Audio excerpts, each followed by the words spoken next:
I'm so excited today for my guest. It is Emma Miller, who is one half of Dollybird Interiors, and the other half is Joanne Chambers. But I have Emma on the couch today, and I know you're really going to enjoy our conversation. Emma and Joanne have over 20 years' experience in the interior design industry, but they're also the most fun, energetic, and just all around good people to be around. The business journey that they have been on is actually really, really interesting to listen to, and I know you're going to get so much from it. They have been nominated as Interior Designers of the Year in the Northern Ireland Ulster Tatler Interiors Award in 2019. So they're experts in their field, but they've also been on such a big business journey. If you look at their brand identity online, you'll be able to see just exactly their personality shine through from their social media content to their website.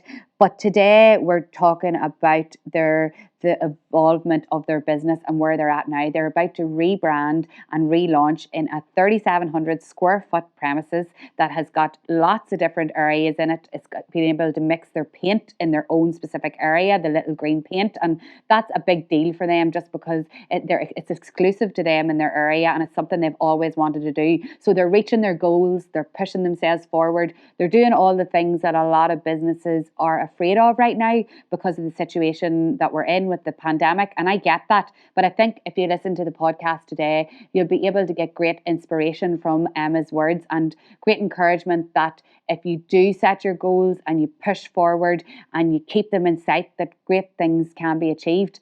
Also, Emma talks about social media today in the podcast, about how it has helped grow their business, about influencer marketing, and actually a collaboration between her and I that happened a few years ago, and how that has actually helped them catapult their business on social and opened up lots of opportunities. So there's lots of great nuggets of information today that I know you're going to love. And also they talk a lot about finances, something that a lot of businesses are afraid to talk about the bounce back loan, how they've used that to actually be able to grow their business in ways they could never have imagined. So yes, there's so much. I know you're going to love it. So stay tuned, and I know you're going to love Emma just as much as I do. The Dig Podcast is a podcast that focuses on business life and all things social media. It's a place of learning and one where you can take away actionable tips that you can put into practice straight away in your business. I hope it inspires you to reach your goals and never give up on that dream.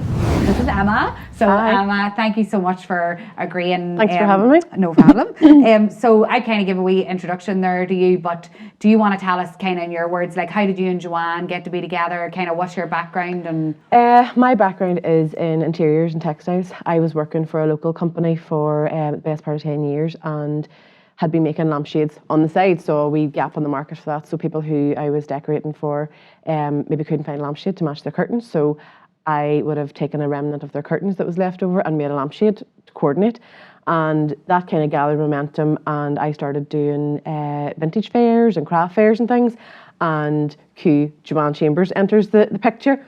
And so how did you meet her? I met her doing one of the craft fairs in 5 Mile Town over in the Valley Hotel, and she is married to a guy from Oma. Right, okay. And that's how we first interacted. So Joanne bought one of my lampshades and I bought a piece of furniture of her, and we've just kind of struck up a relationship from that. I like to say that she stalked me for a wee while, which she'll completely deny. But no, so from that then we took part in the Craft Collective in Oma, which is all for cottage industries in the local area for people who make things at home and want a platform to sell them through. And it was Joanne actually got me involved with that. And a few nights out over a few gins and a few coffee dates later, and one day we decided that we would merge two businesses, and she was upholstering furniture, teaching workshops and painting furniture. I was making lampshades and teaching people how to sew and make cushions. So we merged two businesses to become Dollybird Vintage back in 2013, and we took over an Undertaker shed, which had the ramp at the front for the hearse. Stop it! I am not joking. I didn't know this. Yeah. And that doesn't surprise me. There's always a drama. It was hilarious, but you know what? We put in a shop front and put in a floor in it, and obviously took the ramp away. But there were sheds and everything out the back for storage, and they actually had, the big cutouts for the coffins. Oh, stop it, Emma. I'm not joking. Which we used for a Halloween window display. Of course, yeah. Why not? So I had quit my job in the middle of the whole thing and just took a notion. We had actually organised our own Mother's Day fair for one Sunday, and I quit the day before. And I'll never forget Joanne coming into me that Saturday, and she was like, and she didn't know me very long. This was around March time. We'd only really met in the August prior to that, and she said to me, "You're up to something. There's something funny about you today." And she'd just had her hair done, just called in to say hi. And I was like, "No, I was fine." She's like, "No." And I said, "Actually, I've typed out my notice at lunchtime and handed in." She was like, "Oh my God, would you not wait till we do the fair tomorrow and see how things go?" And I said, "No, I'm pretty sure about So this you one." just knew? I just knew. So that was the start of that. So that was, I finished there at the beginning of April, and we opened Dollybird Vintage in August. Wow. And in the Undertaker shed. And we were there for about 2 years, and we literally saved every single penny. We didn't take a wage for that time. We pumped every single penny back in, no loan, no nothing, and we worked our asses off. Which anybody that's self-employed will resonate with that. But I know, but I think sometimes there's that, perception, especially now, that you have to be making loads of money straight away. yeah, and that doesn't happen. No, it doesn't. Like, It just doesn't happen. And even when we moved, then we relocated to High Street, and we were, like, Joanne was in the middle of a renovation at the house. Nancy Miller was 5 months old. Were we off our heads? Probably. But we relocated there in February. We opened on Valentine's Day and 2015, and we were there for 6 years. And yeah, I mean, we didn't take a wage there for a good year and a half, but we moved there, Caroline. We had saved enough money that we moved there. We bought stock, we put floors down, we painted walls, we did all that with no loan, no overdraft. We still don't have an overdraft facility. We don't use it. And we're very proud of that. Yeah. There's a lot of businesses starting off, and as you say, people think that they're going to make money straight up. That doesn't happen. No. Very rare, like. Very rare. And I remember somebody saying to me one time, if you're taking a wage in the first 5 years, you're doing well. I know. I always hear people saying that. Do you know? Actually. And like, we were lucky. We were 3.5, 4 years in, and we started being able to take a wage. But it was tough going. But you know what? It's the work ethic. I think if it's in you, it's in you. And we knew what we wanted to do, and we just didn't want to. Like, we could close the doors and owe nobody a penny. Yes. And which was a great feeling for us. Yes. We slept up a bit better. And we worked towards it. If we wanted to do something, and we thought, right, well, we'll do that. We just didn't take a wage that month. Which looking back now is probably mental, but you have to do those things. You do what you have to do. You do what you have to do. It's so refreshing to hear somebody be honest about that, because people sometimes see that as a net, like, they don't want to say that because it makes it sound like maybe their business isn't good, but I think that makes it sound like it's real. Not at all. And some people take loans to grow their business, but we just kept the money in the business to grow it. Yes. And did it all in-house, as the man says, And every business is different, Absolutely, and everybody's journey is different, but it's nice to hear that was the way yours is, and look where you are today. Yeah. So, like, let's talk about the big COVID word that I always talk about, but like, we have to. It's affected. This is a business podcast, and it's affected businesses, mine included, so dramatically. And I just want to talk about how you felt when you had to close your doors. I know how I felt, but how did you feel when you had to close Dollybird Interiors doors? Because yours was mostly face-to-face, people coming in and going to people's houses and all. So what was that conversation like with you and Joanne? Well, we knew that we had to close. Yeah. But the predicament for us was that we still had a lot of work ongoing. Like, we were in the middle of jobs, people's houses that were half built and half, that were depending on us to guide them and steer them. Whether it was a new build or whatever, or people who were waiting on furniture to be finished, to be delivered, in their room sitting. So we couldn't just down tools. We had to try and fulfill in some capacity the jobs that we had going. And we did that to the best of our ability. There was maybe a bit of a longer wait on getting things, because at the start I think there was that fear. People didn't want you in their house, and and people didn't want fitters in, and we weren't allowed to do that at that point anyway. But we could, like, furniture guys could still finish off the sofas if they were working in their show or their factories or whatever. But and can I ask about the fear of people not being able to pay you? Was that fear there? Because I know whenever it happened to us, and like, I closed my shop and Jared's work, I wondered, were we going to have the money that I said I needed, all these things, or ordered things? Was I going to have the money to pay them? Did you meet that at all? There was a few that there was quite a bit of money outstanding, when we had to close. And I will never forget, we were doing a commercial job for a local businessman in Oma at the time, and he phoned me, and there's not too many people do it, and I tell everybody this story.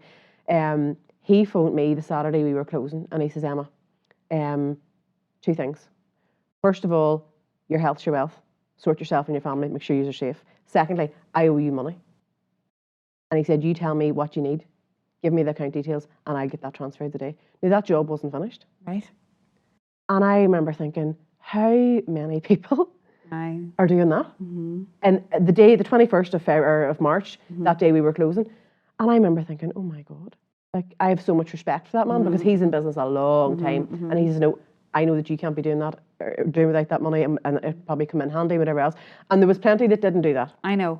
Everybody's situation probably just so different. Like, but thankfully, Caroline, as I said earlier on, we don't even have an overdraft. Yes. We didn't owe anybody any money. Our bills were paid, and then we got the £10,000 grant or whatever, and that cleared whatever we owed. Okay. So you were in a good situation. We were in a good situation. Because there will be people listening like, oh my God, when I had to close my doors, I owed all this money. I had a big overdraft and all.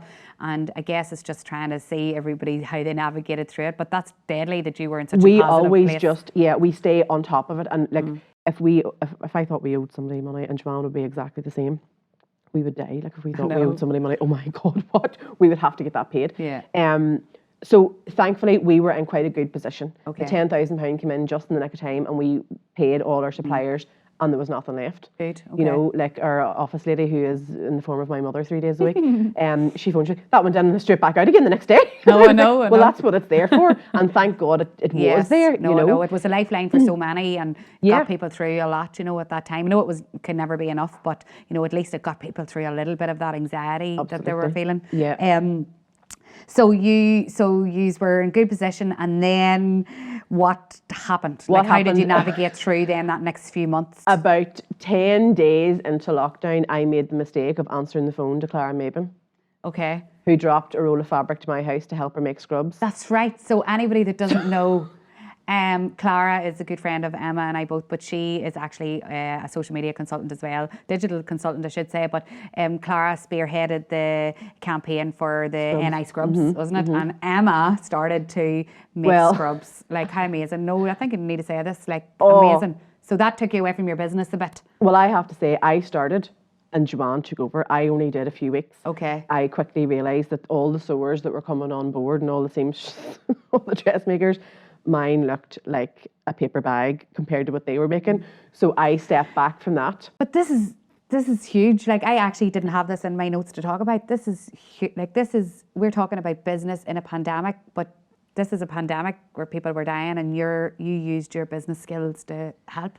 Well, I took on a bit of an admin role in social media and did a bit more on that. Joanne was literally driving the country, lifting fabric from people's doorsteps and meeting people in Dunn's car park, to, obviously in PPE or in gear or whatever, and socially distanced, and meeting people for different groups, because there was different groups then organised within each town. So she had the bulk of the work. And then behind that as well, we started to sell paint. Like, there was no man's business. Like, it was selling, like... Because everybody was painting in their country, and their brother started to paint.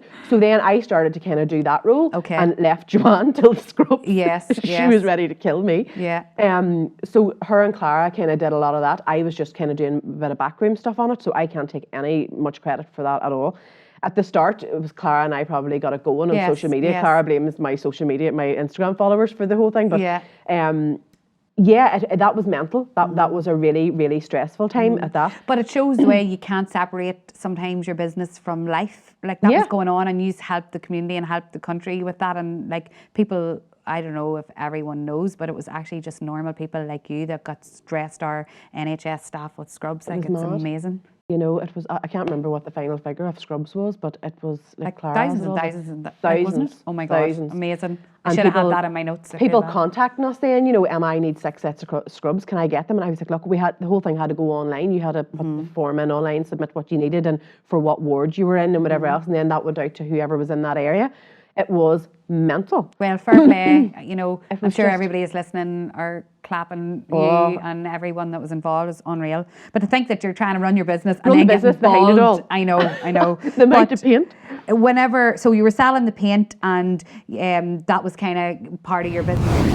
I have always wanted the Dig podcast to be a place of learning and a place of inspiration, but I've also wanted it to be a place where businesses can gain exposure. That's why I'm so excited to open up the Dig podcast to businesses and allow them to pitch their business to you. The Sweet Spot, which is a family-run business located in Oma, has sweet treats for all the family.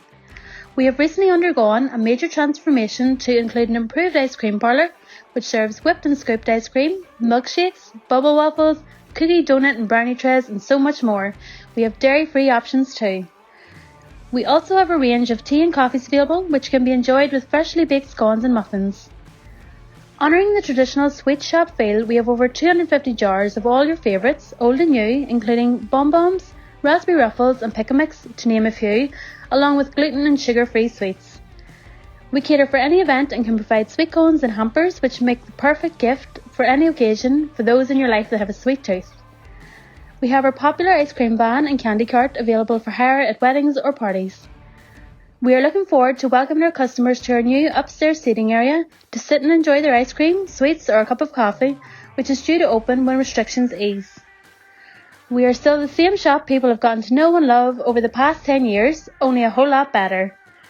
You can find us on Facebook, Instagram and TikTok at The Sweet Spot Oma, or call in to try some treats for yourself at Market House Oma, just behind Dunn Stores. Yeah, we sold more paint in those few months than we had sold in like nearly the best part of a year. Okay. You know, it was absolutely crazy. People had their husbands at home and were deciding to decorate a living room, and I need paint. When can I get it? And like, well, I can order. Tell me what you need. There's the PayPal link. Pay for it, and I'll get it delivered to your door. Which was great that Little Green offered that service. Yes. And yeah, it was brilliant. You know, it was going right to their door. Then we started doing like wee things through our Instagram and Facebook and doing wee videos, and I was showing how to paint walls and how I was doing my own house, and yeah, the paint was brilliant. And then we got reopened again early July, and we were able to service clients one-to-one, socially distanced. We had our island at the front of the shop with all our design library, and we moved the design library to the back room that people could still come in and browse if they wanted, and that we could be in the back room and not infringing on anybody else walking around. So we could service both of those clients. But you just adapted and you had to do what you had to do, and I think everybody just got on with it, you know. Failure's not an option. Whenever you have a business and you're dependent on money to come in and pay a mortgage and childcare and cars on the road and whatever else, it's not an option. You have to just do what you have to do to get by, you know, and thankfully we did, you know. And then we were locked down again, were we? I can't even remember. Yeah. We were locked down again. So when did you decide that you wanted to change the way that Dollybird is and where you were actually going to be the next time you would reopen? Next time we opened. We were in our premises in High Street for 6 years, and probably about 3 years in, we realised that we were outgrowing that space. How we were dealing with clients and the services that we offered had changed, and that we started to do more and more furniture. And beds and sofas and footstools and whatever. And if you're you're watching this now, all of this is the amazing Dollybird Interiors, and you know they have came on board with the podcast and for the next few episodes to dress this space, and it's a great way to advertise as well, but also showcases exactly what they do. So you know there's always loads of opportunities, I suppose, to get eyeballs in front of you. But yeah, so this is all their furniture. I just wanted to say if you're wondering, so we plug there, Emma. But no, very quickly we realised that we were outgrowing that space and that we needed somewhere bigger. But we had a lovely listed building, the highest grade listed building. We learned just recently in Oma, which had the height. It was 5.5 metres high, beautiful. But we needed floor space, so we had been actively looking for premises for a couple of years, 2-3 years, and had looked at a few and were really interested in a few. It just didn't work out, and we looked at the premises we're now in September time. And we just happened to be walking our morning coffee run from Bob and Bert's down through the old marketplace. And we just started looking at it. We were like, you know, get in and have a look. And it took us, that was actually August, because it took us nearly a month to get in touch with the landlord because we couldn't figure out who owned it. And we got in early September to have a look around, and it was like a bomb site. It literally was just chaos. Two units downstairs and a first floor studio. Which we have wrecked walls and taken walls down and put a library room in, and anyway it'll be lovely. But we had the idea of moving for a long time and knew where we wanted to go, and trying to navigate there in the middle of a pandemic. In one way it was good because we had time. there was, you know, we were still servicing clients and we were ended up working from home for a large part of that, but we had time to process things and think about things. We had initially been going to put in a lift in our high street premises. As I said, it's a listed building as part of the county club, and there's a billiard room upstairs that they didn't use, so we were going to put a lift in to go up to that, which was to start that Easter of lockdown. So obviously that was all. It was like meant to be, nearly. It was meant to be, and you know, it was actually brilliant because these things happen. I'm a big believer in things happen for a reason. We weren't meant to go up there, and actually looking back on it, would have been a really bad business decision to take upstairs. But you know, to have two separate places like that, so that didn't happen. COVID gave you time to think. COVID gave us time to think. We thought we were just pausing it, that it was going to be rescheduled, but actually it gave us time to think and pull out of it. And we found these premises, as I say, and we've been using lockdown to really hone in on what we want and do the things that we want and finish it the way we want to finish it, which has been good. So yes, there's a lot of people who will see the COVID and the last year as a massive obstacle and a massive issue for them, and a lot of cases that has been. But you have to turn these things into an opportunity, and we used it as an opportunity and to forward our business. And the bounce back loan was massive for us. Okay. We took the bounce back loan. So refreshing to hear that, because you know, people seem to be afraid to say, well, I got the loan and I'm using it for this, you know. But so why not? I know, but that's what it's there for. Joanne and I have always been quite transparent about our charges. They're up on social media. We, you know, you can see all the services that we offer and what we charge for that and what that entails. And I think in interior design especially, I think a lot of people are afraid to ask those questions and to or even to give out that information. But why? I know. You know, because people are afraid to talk about money. That's why. Absolutely. You know, and I get that. Like, I've been afraid of money all my life. Of you know, you're talking about your financial situation. I think about everybody's is so different. Like in business, but you should talk about this. Why not? Yeah, no, that's good to hear. You know, no, we took the bounce back loan and using it obviously then for this kind of expansion of your business. Absolutely, and we can do those things that we probably would have been putting on the back burner. And you could say, I suppose, even Joanne and I were chatting about this coming up the road, you know, we could have taken a loan probably 3-4 years ago. Yes. And forwarded our business and grown our business much quicker. But we grew it slowly. Yes. And we got our processes in place. Yes. So that we have a very structured process for our clients. Yes. And that you know what you're getting. And, you know, so no, we've taken the bounce back loan, and that has helped us grow now. Okay, so I didn't know this, so I was wondering, how the hell are they doing? Like, how are these big premises and all, and how are they doing this? But that's how you're doing it. That's how we're doing it. Yeah. And I think anybody who is moving premises and doing these big, they have to have taken a loan. Yes. But the bounce back loan was there. Yeah. Why not? Or they've obviously got capital from somewhere to get that big lump of investment, you know, wherever it came. But to hear that you've done that, I suppose if anybody's listening, maybe they've taken the loan and it's sitting there and maybe not doing anything, you know, it might be wise to like speak to different people and see how they can use it to grow their business. Or think about it. And that, as I said there a while ago, you know, lockdown has given us the time to think about things. Now, in one hand, it's give us time to think about it, but we haven't been able to go to the shows to look for product or look for new suppliers. Joanne and I went to Paris every year or every other year and went to Birmingham and different furniture shows and things. We haven't been able to do that. Yes. So you are dependent on virtual tours of showrooms and things. But as I said, use it as an opportunity. No, I know. You know, see it as an opportunity and to grow your business. Yeah. You know, it's brilliant. I can't wait to see what's unveiling. I know they're working really hard on it, but so you decided you were going to move, and then a big rebrand obviously has happened with that move, and I guess that's important. Do you want to talk about that, because you can move, but you need to kind of create a kind of excitement and drama about the move. So what has happened there? Well, one thing, Dollybird Vintage back in the day when we started, the name came up over a bottle of gin one night, and not even joking, it actually did. Dollybird Vintage evolved into Dollybird Interiors. Yes. And one thing that Joanne and I, we probably do cringe a bit. You see, when you're standing on site with normally men of a certain age, and what was your business called? Dollybird Interiors. And we kind of feel a bit cringy saying Dollybird, right? And we still do to an extent, right? But we did a bit of research and asked friends and family, you know, because we were thinking this time we moved down to Old Marketplace that we would just change the name. Oh, right, okay. We thought maybe Miller and Chambers and Miller. We didn't know. Or just something random. And the more people we talked about, and I spoke to my friend Dean, and he was like, doesn't matter what you call yourself, you're always going to be known as the Dollybirds. I know, so true, you would be. And do you know what? Everybody said that to us. Yeah. And we were like, you know, we use it to our advantage. Just go with it, yeah. So we've rebranded from Dollybird Vintage to Dollybird Interiors, and we're now just Dollybird.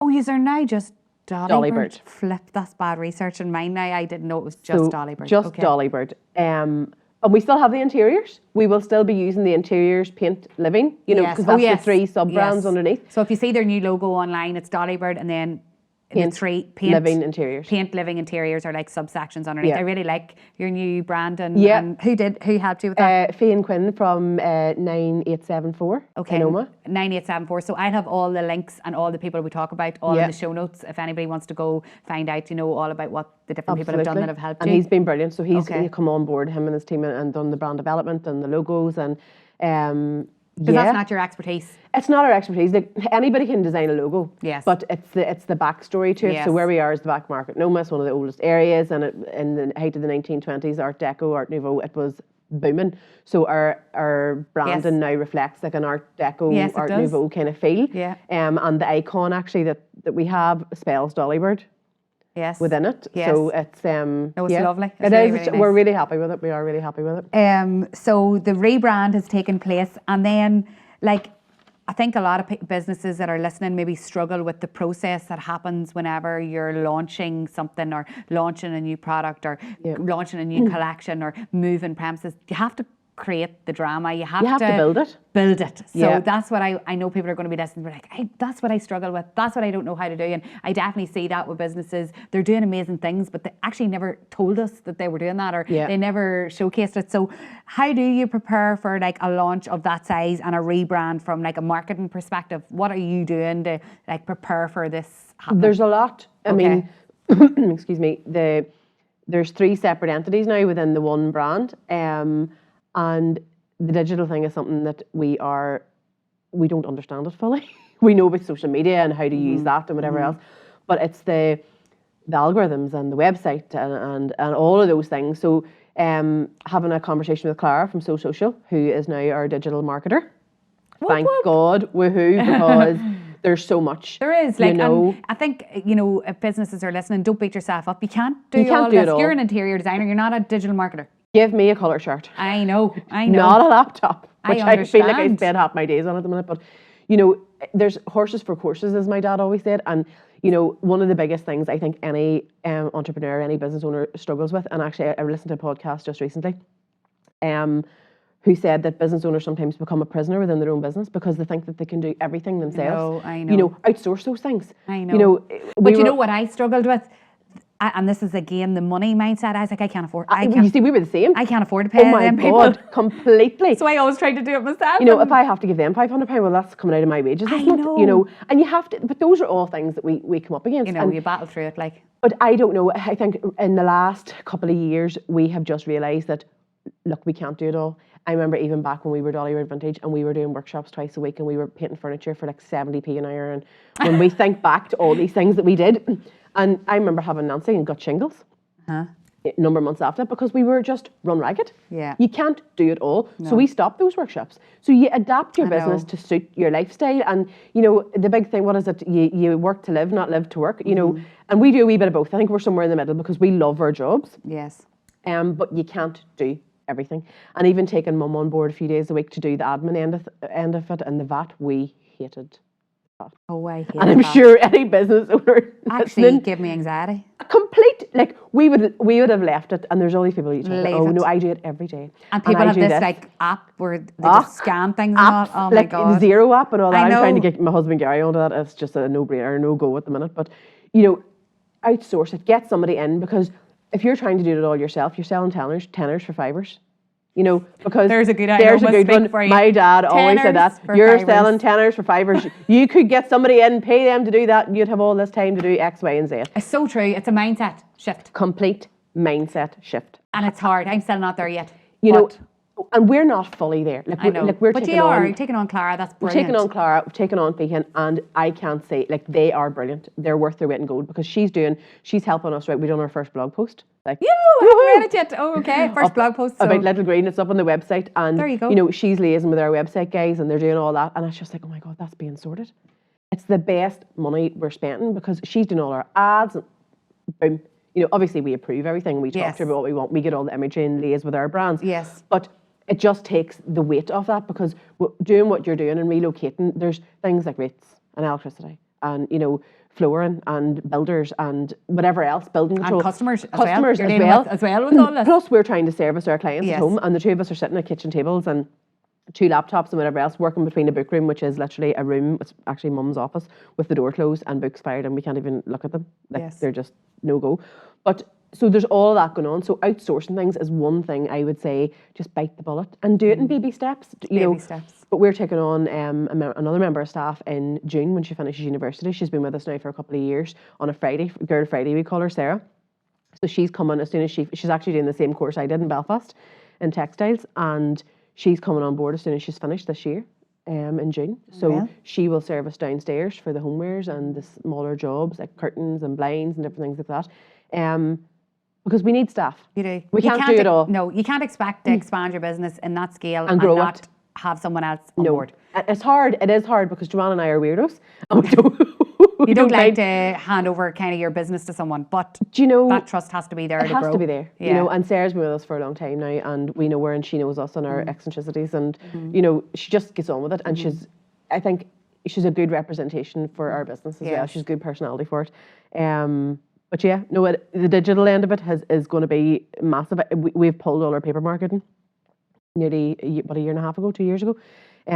We would have advertised with the Tatler and stuff. And yes, that worked, but I think the way forward now is digital. And the spend, especially when every pound is a prisoner, for small business. And small business, the economy is going to depend on small business. And even listening to your podcast with Sinead from McElhinney's. Oh, yes. You know, Sandra, sorry. Yeah.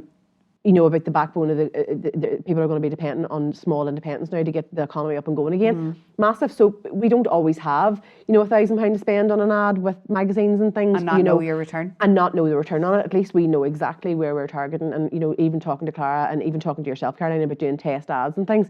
Like that was massive. I didn't even know you could do that. You but how would you? How would I? Your thing. It's not my thing. No, you know, and that's okay. what you pay those people for and that. You know, no, best money you'll spend. Okay, that's good. And then I suppose a wee tip for any businesses listening, if you're like me and always have the fear of spending that money, kind of something that got me in the process of that was I reached out to the local tech, so Southwest College, and they had placement students and who helped with digital and social media support, and I actually got a student, it was a free placement as in they didn't require payment for their placement, and they came and they helped me with my digital and my online and listen products on my website and stuff, and I actually, once I seen firsthand the difference that made, I actually was willing to pay for it then. I think it's the fear of lashing the money out and not getting the return, but when you've so if anyone wants to reach out to the local colleges, I think you should, to see if or any students want an experience. That can definitely give you a wee feel for whether that help is worth paying for.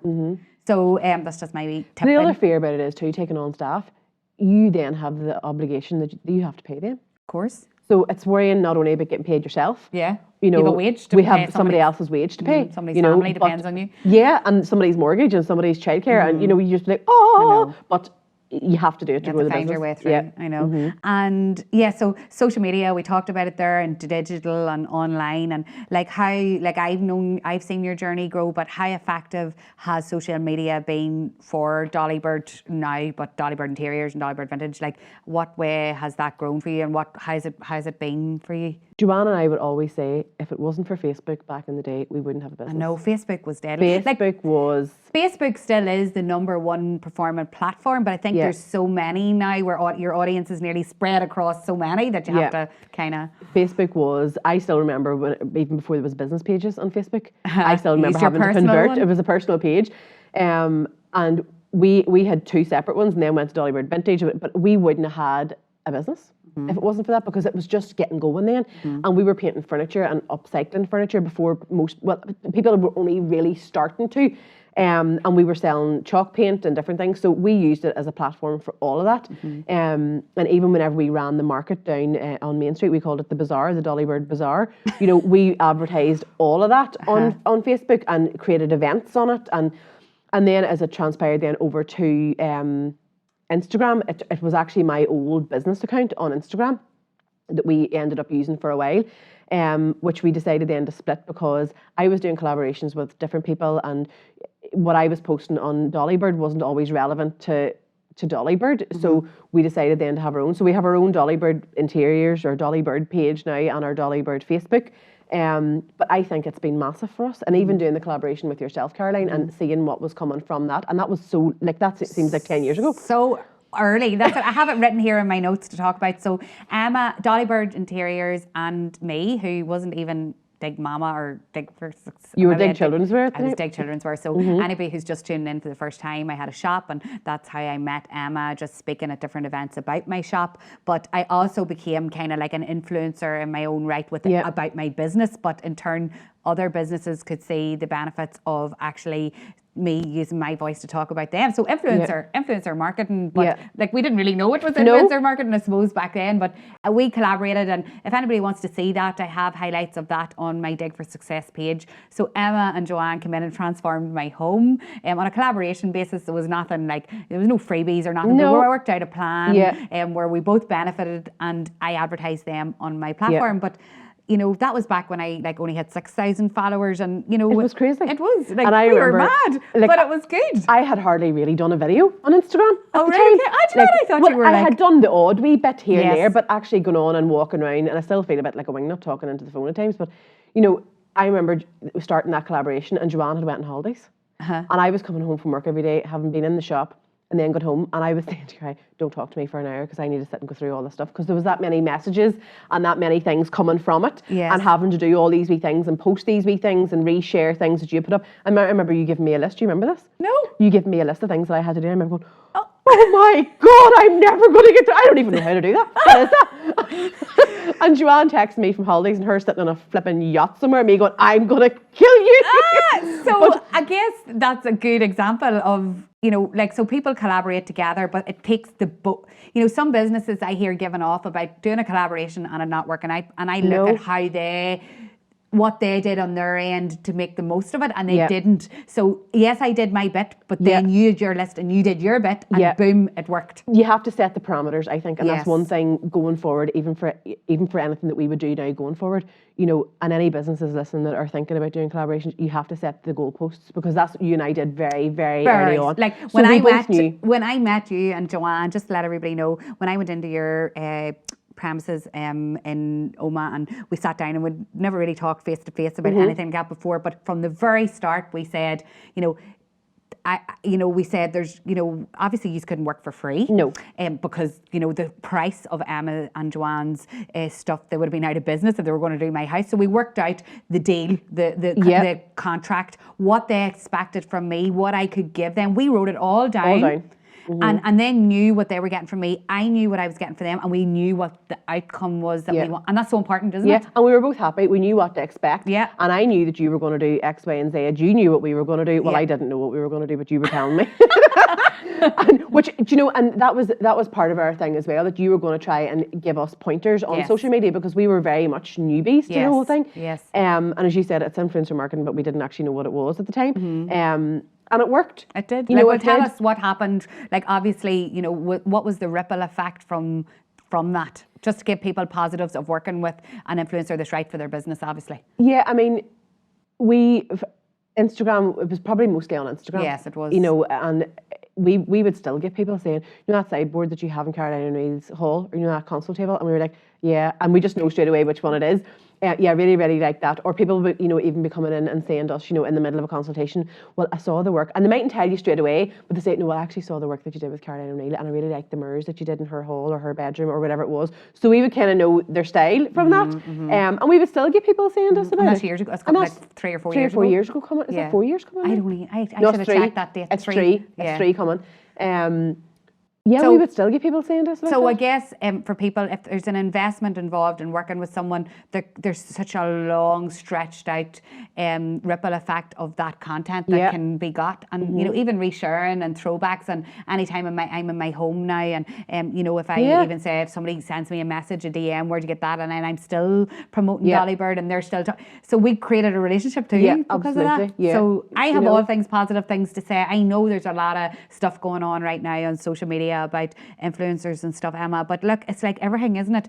You know, there's always going to be negatives with every kind of type of marketing that you do and stuff, but it's up to you to do the right research You have to do the research and set the right and get the right person and set the right boundaries. and set the right boundaries. Have those goalposts, have those set up, and know exactly what, you know, if you're providing product for somebody, you know exactly what they're doing. You know, like a story isn't always, you know, giving somebody a product or providing something and they're putting up a story. Sure, it's gone in 24 hours. Needs to be a grid post. You know, all those wee things. And I suppose that comes with experience. It does. Do you know what I mean? And we hit lucky with you the first time because you knew what you were at. Well, you know, I know a lot more now, but I was learning from my business, and then I guess I was helping other people. Oh my God, but it was brilliant because, like, as I said, I'd done a few wee things on Instagram, but the talking and, you know, as you would say, show up every day. You show up to your actual bricks and mortar store, show up every day, which we aren't great at the minute, but it's just because we're mental. So normal service will resume when we get in the door. But no, set the goalpost, know exactly what you're getting, and so that everybody's happy. You know, so that one party's not walking away going, well, I don't think I got it in. That's you know what I I mean? All the time. And you get that a lot, and people, you know, and yeah, you just have to set the goalpost. It's just a new world. World. People are sticking their head in the sand and saying, I don't believe in this and all, and that's fair enough, but people listen to people now, and if they trust people, then great things can come from that. So, you know, just explore it. I think if you're a business listening and see, is it for you? And for some people, it won't be like, there's my daddy's business. There's no way he's going to be using influencer marketing. But, you know, for us in the game we're in and all, you know, it's really, really good. And I'm so glad we hit it. Like, look at us now. Sitting here in our lovely fancy chairs doing our podcast. People will always, I remember we did a bit of work for a guy up in Belfast, a high profile guy who owns a tan company. And he said to me, we had a working lunch one day, and he said to me, Emma, people will buy from people. He said, get your face on there, talk on it, do whatever. He says, because people will associate your business and trust you, you know, and if you're on endorsing things every flip and turn around, you lose a bit of credibility, you know, so just set the goalposts and do a bit of research around it, get the right person, and and if you're the person that can't talk and get anxiety, like Joanne is the quieter one of you on social. So Joanne doesn't like it, and she's lucky she has you as the voice, but some businesses it's just them, and I would say then you need to explore influencer marketing even more. Definitely. Because like, you could get a voice from someone that really loves your brand, and that's gold. And get somebody that'll do it all the time for you, you know, over a year, a contract with them, you know, like a brand ambassador or whatever they call it. We could talk about this all day. Do you know what I mean? I know. But it's just getting the right person.